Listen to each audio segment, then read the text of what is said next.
What is up, guys, and welcome back. Today, continuing with our middle game strategy video, we're going to be talking all about the Battle of Britain.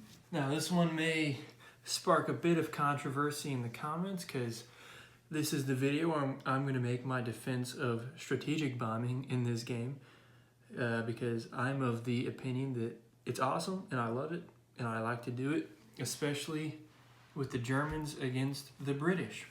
I feel that it is a very effective use of resources because it makes the British use resources against you.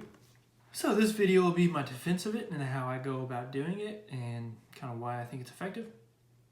Feel free to disagree. You know, these are obviously all just my opinions.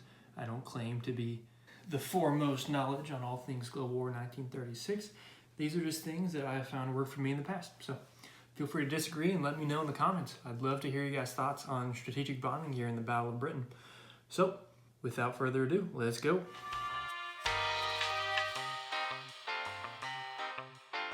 Okay, when talking about strategic bombing here across the English Channel, it often boils down to, you know, what unit is going to be better at hurting the economy of the British, the subs or the bombers.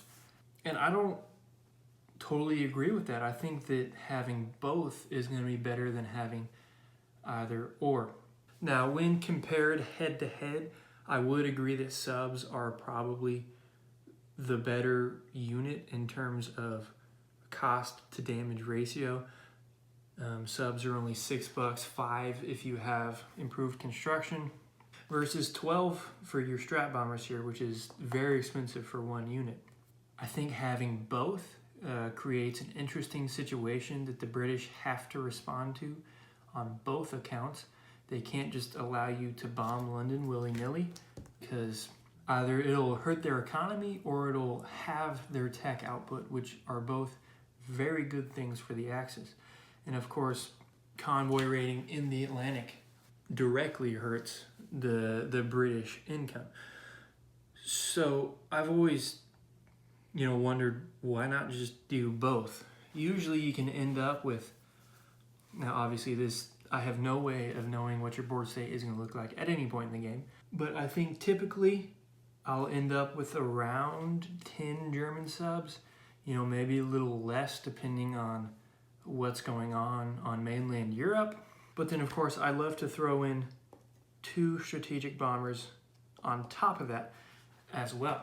I think I'm in the minority here, but I love strategic bombers as a unit. They're very versatile. The 2d6 is solid damage when you're doing your strategic bombing. That's an average of, we'll call it 6 damage per bomber here.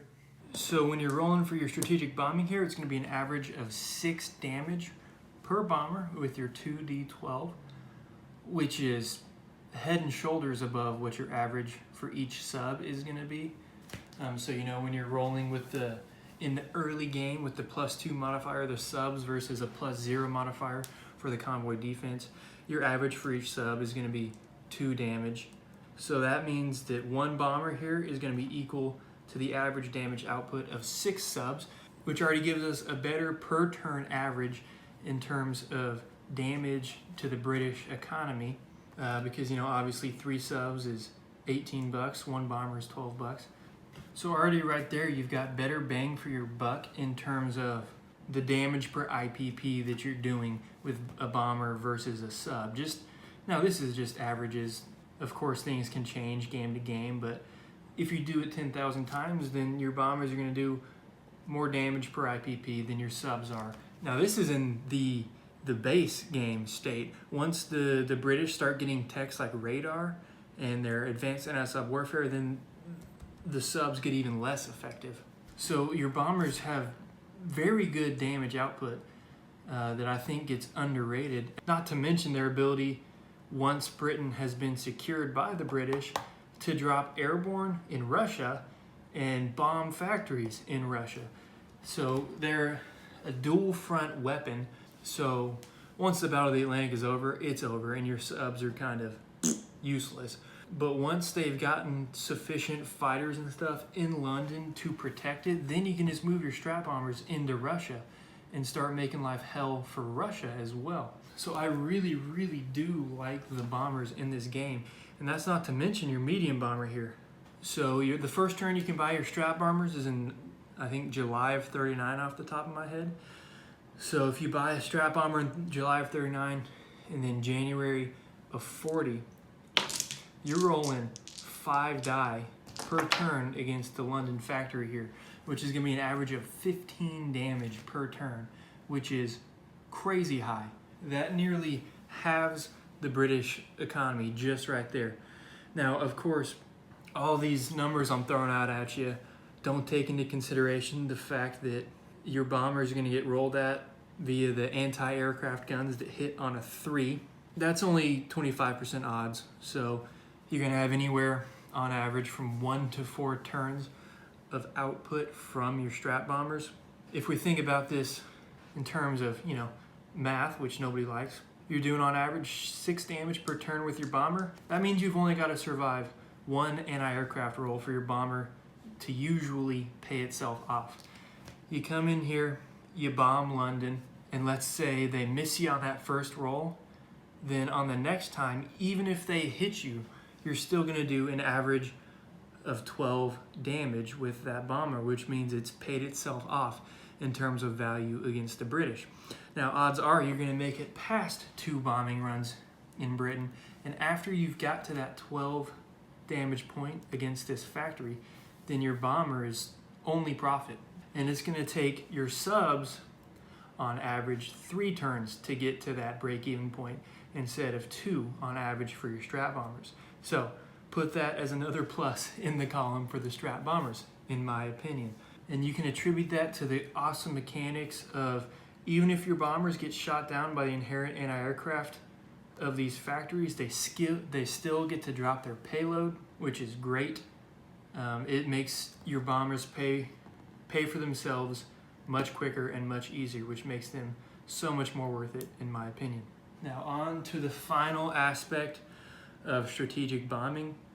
Basically is it forces the British to build a ton of fighters, which may sound like a bad thing for you, and it could be later in the game depending on how things go. If you're forcing the British to buy a ton of fighters early, that's money that's not going towards their ground troops elsewhere on the board, which may mean that if we're playing aggressive Italy, that Italy's doing really well in Africa because the British are having to buy fighters just to protect London from your bombers. The British start with 0 fighters on the board. As Germany, you don't need that many to get into London. Now, usually there will be a point at which American Lend-Lease starts to kick in and the British's own production starts to kick in.